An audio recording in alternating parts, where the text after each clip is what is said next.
responsibility for causing the Troubles, but we would have regarded in 1969-1970 the leading members of the SDLP as carrying a heavier responsibility than Paisley for the onset of the Troubles. I'm not sure that I would hold that view now, but I'm telling you what I thought then.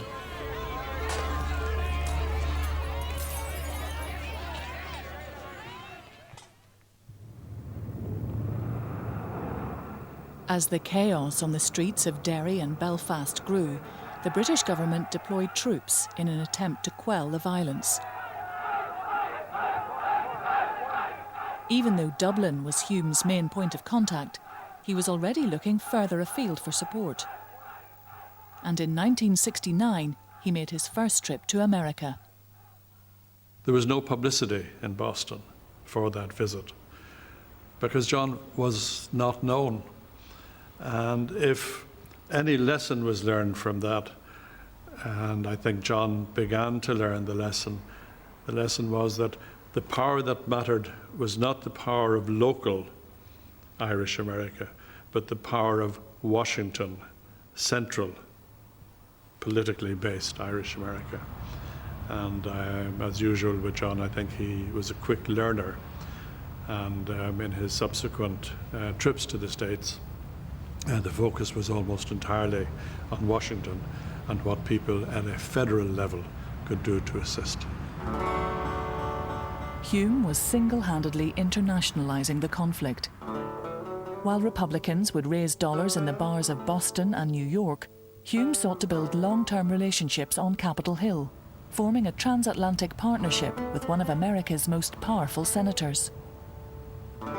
John charmed Senator Kennedy and also educated him, and he was not only impressed with his Irishness, but with his knowledge and, you know, his political ability. I mean, I think he had a personal touch, you know, in the political arena that Kennedy respected, you know, and I think he sort of saw that combination as something, you know, that he tried to be in the United States Senate as well. I mean, John Hume was, you know, a pillar, you know, of enlightenment for us, you know, about Northern Ireland, both in terms of the politics of it and in terms of the substance.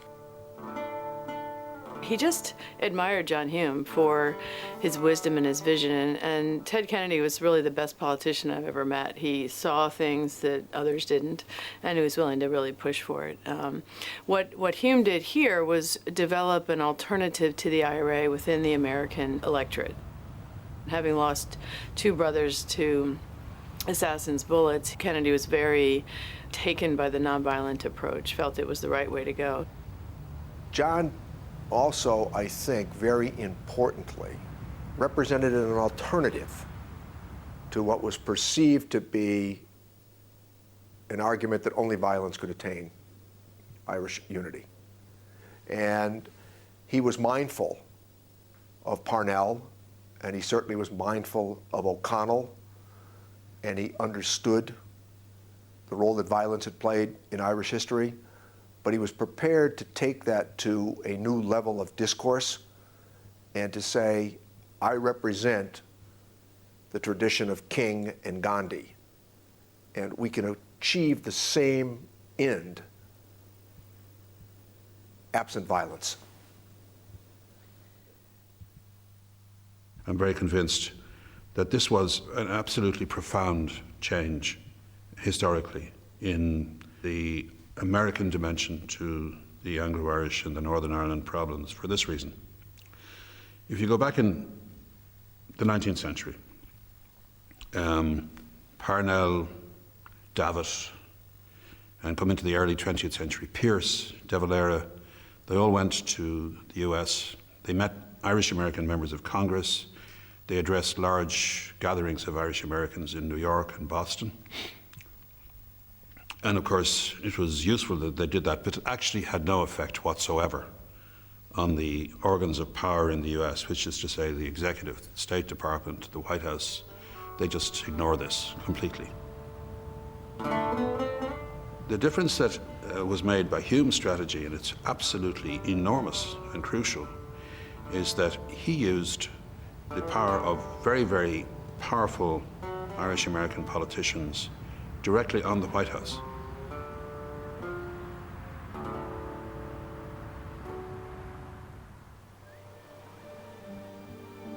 1 week in 1972 was to change the face of Northern Ireland at home and abroad. We had a civil rights march on McGilligan Strand because that was near where the prison where people were interned, imprisoned without trial, a major attack on fundamental human rights and civil rights. And our march on that beach was attacked by the British Army with rubber bullets.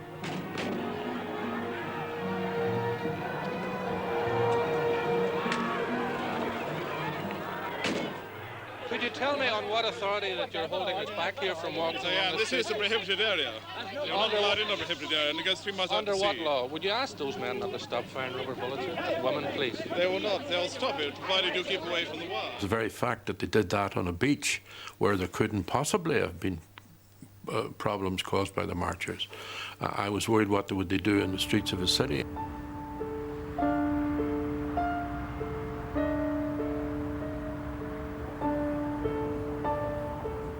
Concerned, Hume made it clear he would not be attending the march planned for the following Sunday in Derry.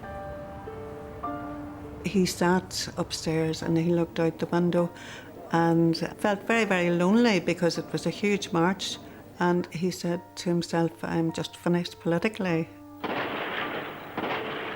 But Hume's fears were realised as the day would become known across the world as Bloody Sunday.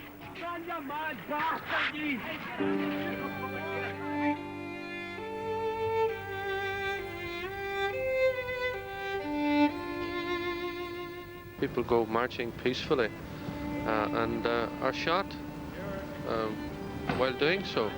This means, in effect, that all channels of expression are cut off from them.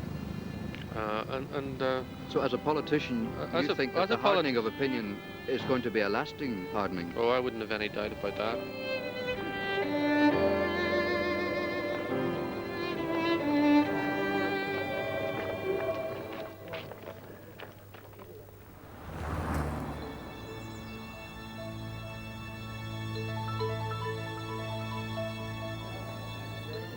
In the wake of Bloody Sunday, the Unionist government limped on, but soon collapsed.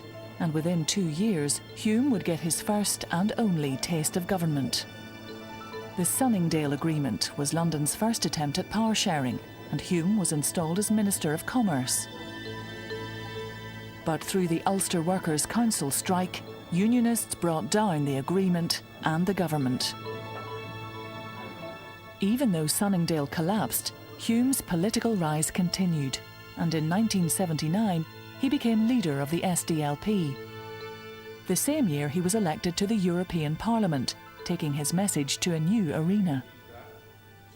C'était un homme de foi, de désintéressement, et par conséquent, il pensait qu'en tant que citoyen de l'Irlande du Nord, il ne pouvait pas se désintéresser de la situation de son pays, et il essayait constamment de rapprocher les points de vue.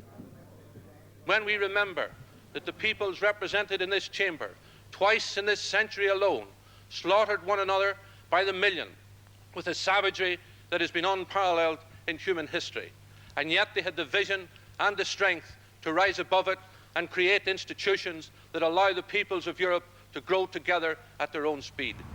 Is it too much to ask, Mr. President, that we can do the same for Ireland, to create institutions which will allow the people of Ireland to grow together at their own speed? The whole ethos of that, the whole spirit of it, I think intrigued him enormously and furnished him with, I think, the template that he used constantly as the template for the solution of the Northern Ireland problem. It is by people working together, spilling their sweat and not their blood, etc. You know, all of that which became known to all of us as Hume speak, derived, if you like, from the experience of the European Union as a peacemaking, peace-generating project. He was one of the most effective politicians in the European Parliament. Savoir si vous pouvez me donner un guide pour le montrer. Oui, c'est ça, c'est ça. He was what I would call not a work